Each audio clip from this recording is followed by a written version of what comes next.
Hi everyone! For today's video, we will talk about how much is the cost of living here in Bangkok, Thailand. So if you are planning to retire and live here, or if you are planning to work here, tune in and stay until the end of this video to find out.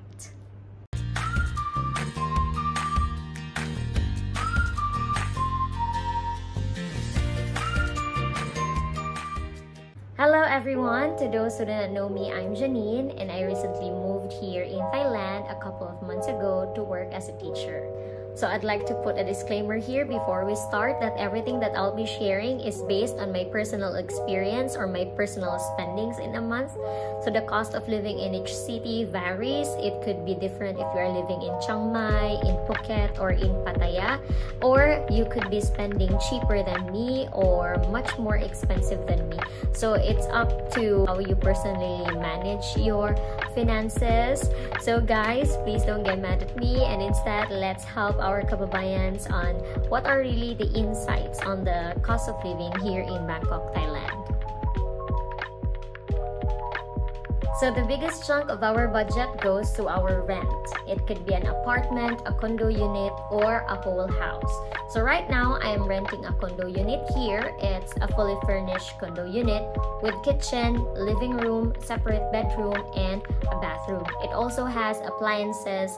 So an average rent for an affordable condo unit here could go up to 8,000 baht to 15,000 baht. So that would be around 12,000 pesos to 22,000 pesos depending on the current exchange rate.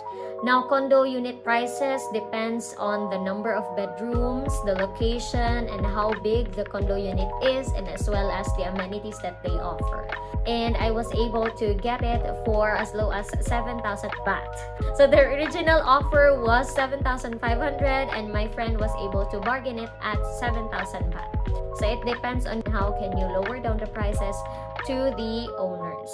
So before, I also rented a one-bedroom apartment and it cost me around 5,000 baht or 7,600 pesos or 7,400 pesos depending on the exchange rate again. Since I'm in a foreign country and I'm not really familiar with their food, I opt to want to cook my own food. So I moved in a condo unit where there is kitchen and I can cook. Some people also opt to share their apartment or their condo unit to a friend or to their relatives so that they can also split the bill or share the lease. So for a whole house, you can actually get the same price as the condo unit for a whole house. But houses here are not necessarily located at the center of the city. They are more of on the province area, or they could go up to 45 minutes to an hour from the city center. So if you have car or if you have motorcycle or your own private vehicle, it would be much cheaper for you to rent a house instead of a condo unit, especially if you will bring your family here to live with you. So most rental contract here is 1 year. Some contracts, like in my apartment before, my rental contract was 6 months. So if I opt to move after 6 months, I can get the deposit back. But most condo unit here and other apartment and houses too, their lease contract is for 1 year. And you have to prepare 1 month advance and 2 months deposit. So they will return your deposit if you are able to finish your contract. Now let's go to our bills. Surprisingly, one thing I like about here in Thailand, because their electricity bill and water bill is not that expensive. It's actually cheap.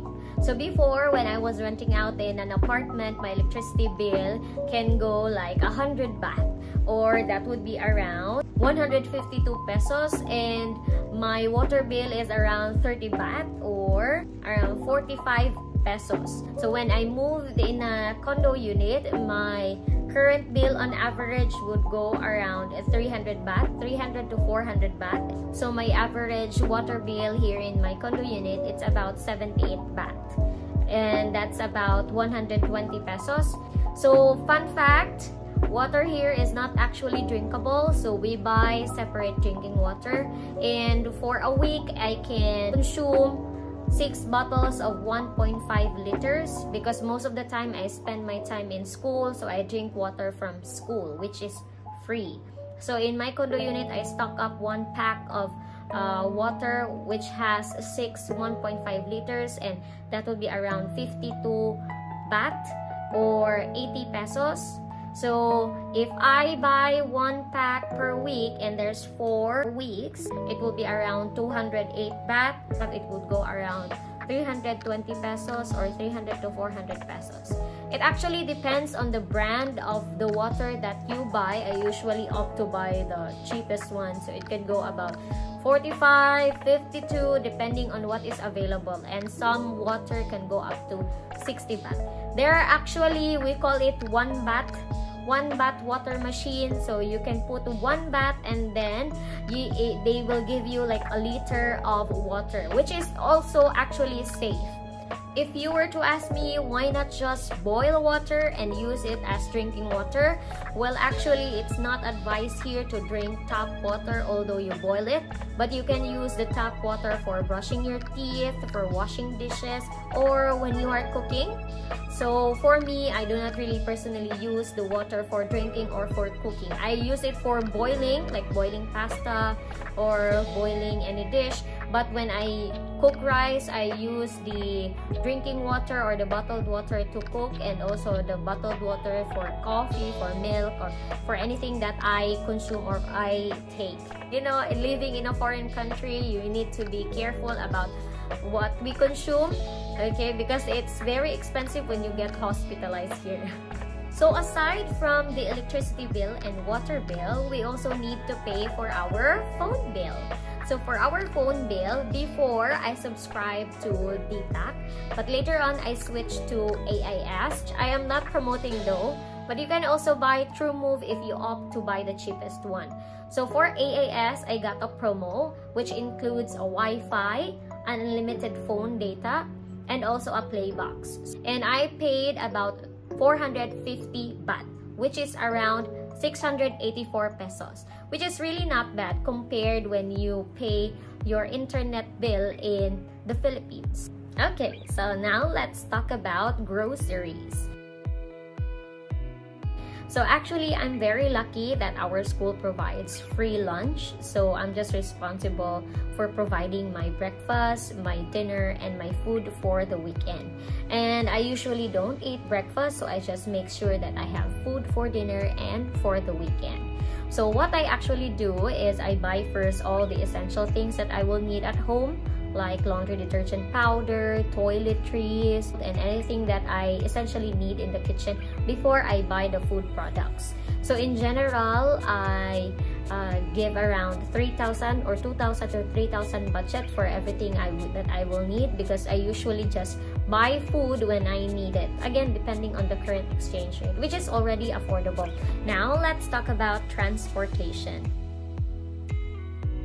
So the condo unit that I am renting and the school where I am teaching is just 7 minutes away from each other.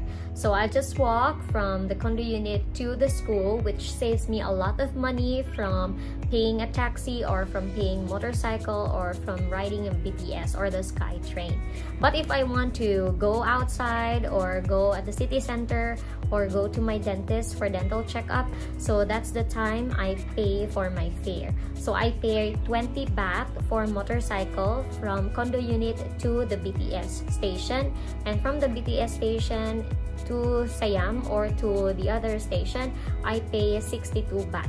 So the payment for the BTS Sky Train differs from which station you came from and from which station you go. So my budget for transportation is around 2,000 baht. Sometimes I don't really use it that much because I don't oftenly go out. I just stay home on the weekend, and I also work during the evenings, so I don't really have much time to go out, and I just go out if I really need to. And lastly, after paying for everything, for the rent, for the bills, for the groceries, and transportation, we also need to give a budget for ourselves to pamper, relax, or shop. So personally, I give myself 3,000 baht budget per month.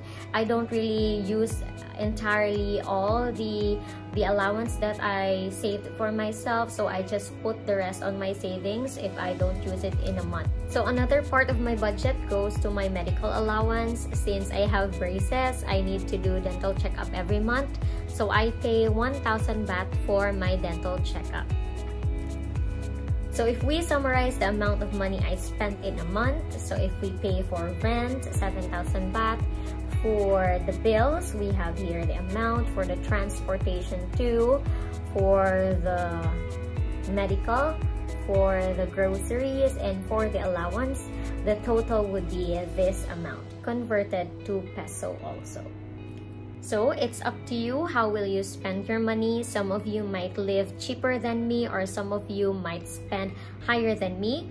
I always make sure that I have all the essential things I need, because working in a foreign country all alone is really scary, and you need to be safe and healthy all the time. Alright, so that's it for today's video. I hope I was able to share valuable insights with you on the cost of living here in Bangkok, Thailand. So if you have tips and suggestions on the same topic, just comment down below, and don't forget to click like, share, and subscribe to my YouTube channel, and also click the notification bell so that you get notified on my upcoming videos. See you in my next vlog. Bye bye!